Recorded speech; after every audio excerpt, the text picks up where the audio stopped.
హెచ్చరిక, దైవజనుని హెచ్చరిక.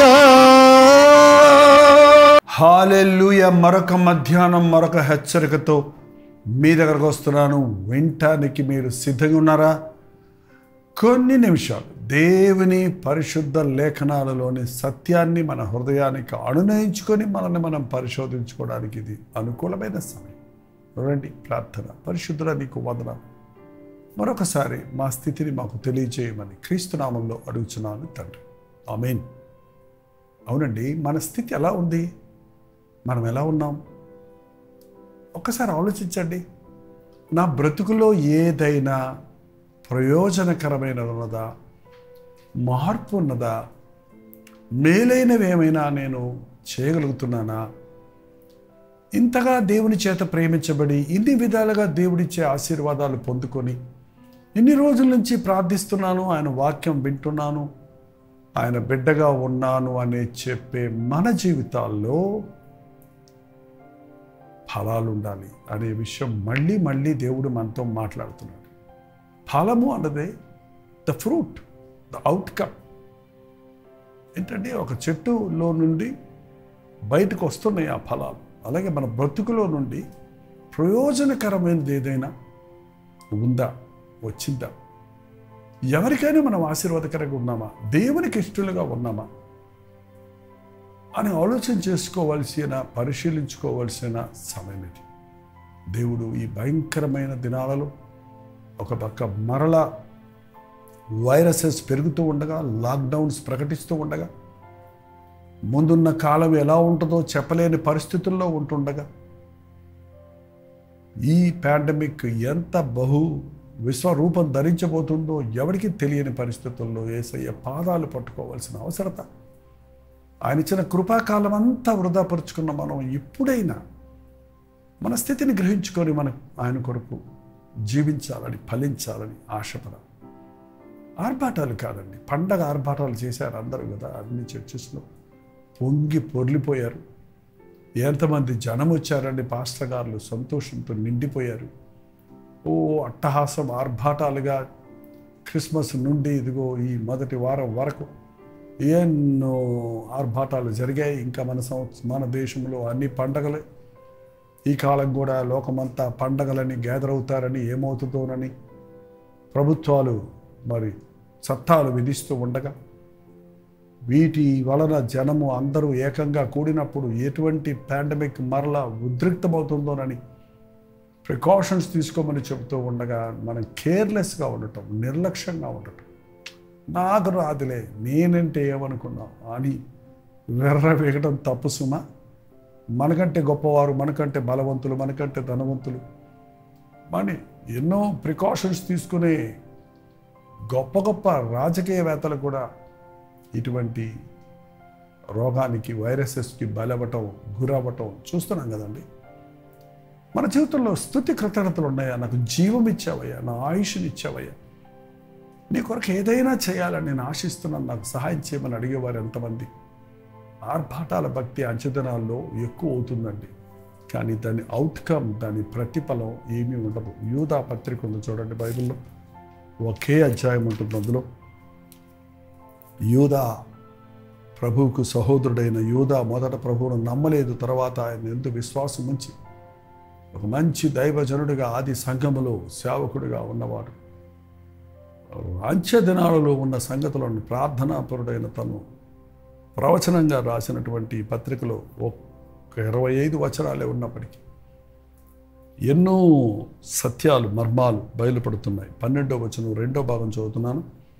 వీరు గాలి చేత ఇటు అటు కొట్టుకొని పోవు నిర్జనమైన మేఘములుగాను, కాయలు రాలి ఫలములు లేక 2 మారులు చచ్చి రేళ్లతో పెకలింపబడిన చెట్టుగాను. ఆ ఒక్క అంశమే చూద్దాం, ఇది హెచ్చరిక కదా. ఏంటండి? ఫలములు, కాయలు రాలి ఫలములు లేక 2 మారులు చచ్చి వ్రేళ్లతో పెళ్ళగించబడిన చెట్టుగా ఉన్నారు ఈ రోజున విశ్వాసులు అనబడి. కాదండి, మొదట ఒక చెట్టు ఫలించాలంటే చిగురించాలి. చిగురించింది కాయ అవుతుంది, కాయ ఫలమవుతుంది. చిగురించాం. మనలో చాలామందిని చిగురించాం, పచ్చదనం చూసాం, వసంతకాలం మన జీవితాల్లో గడిచింది. కానీ కాయలు రాగానే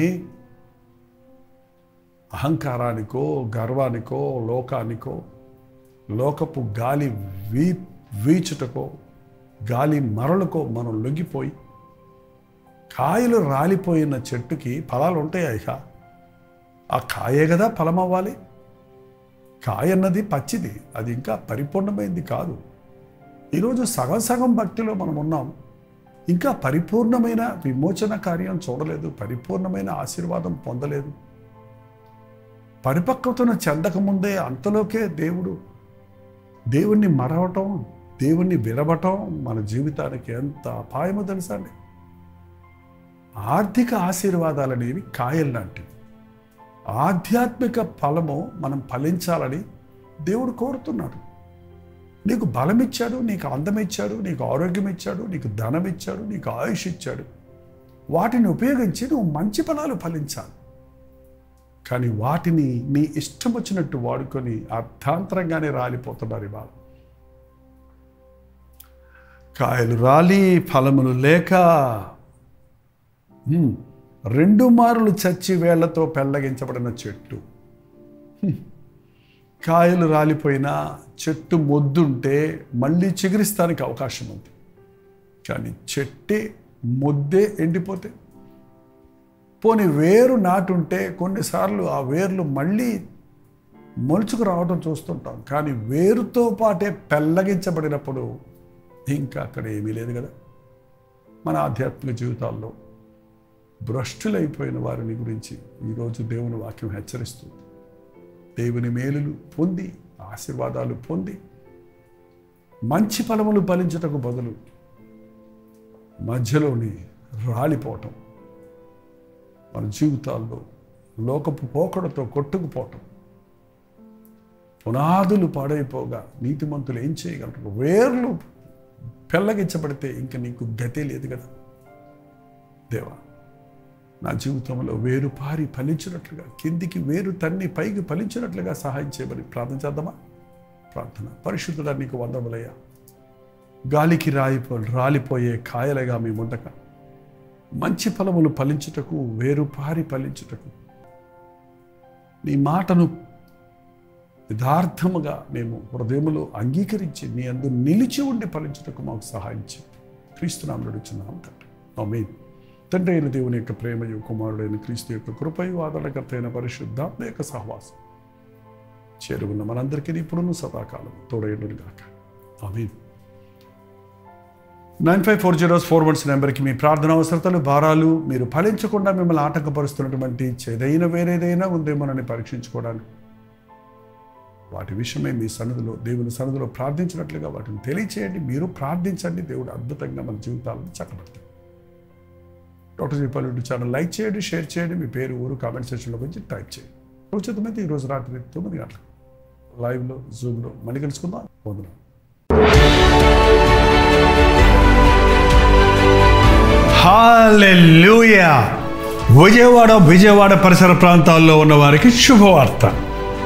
అనేక సంవత్సరాల తర్వాత మరొకసారి విజయవాడలో ఉజ్జీవ సభలను ఏర్పాటు చేస్తున్నామని సంతోషంతో మీకు తెలియజేస్తూ ఉన్నాను. గమనించండి, జనవరి 13, 14, 15 తారీఖుల్లో ప్రతిరోజు సాయంత్రం 6 గంటలకు విజయవాడలోని బిషప్ అజ్రయ గ్రౌండ్స్లో ఈ కల్వరి ఉజ్జీవ సభలను మీ కొరకు ఏర్పాటు చేస్తున్నాం. ఇప్పుడే వాటి కొరకు మీ సమయాన్ని సిద్ధపరచుకోండి. దేవుని సన్నిధిని అనుభవించినట్లుగా అనుదినము మీ ప్రార్థనలో గుర్తుపెట్టుకోండి. ప్రతిరోజు సాయంత్రం 6 గంటలకి బిషప్ అజ్రయ గ్రౌండ్స్లో జరిగే ఈ ఉద్యోగ సభల కొరకు ఈ రోజు నుంచి భారంతో ప్రార్థించండి, పాల్గొనండి, దైవాశీస్సులు పొందండి.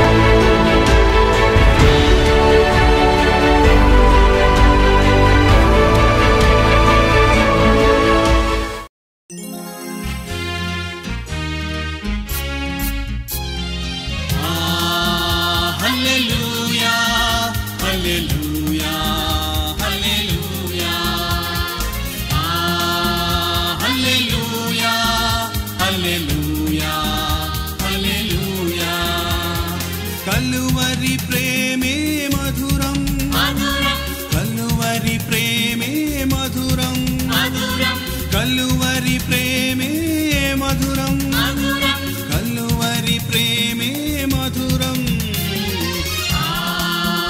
హల్లెలూయా హల్లెలూయా హల్లెలూయా హల్లెలూయా హల్లెలూయా హల్లెలూయా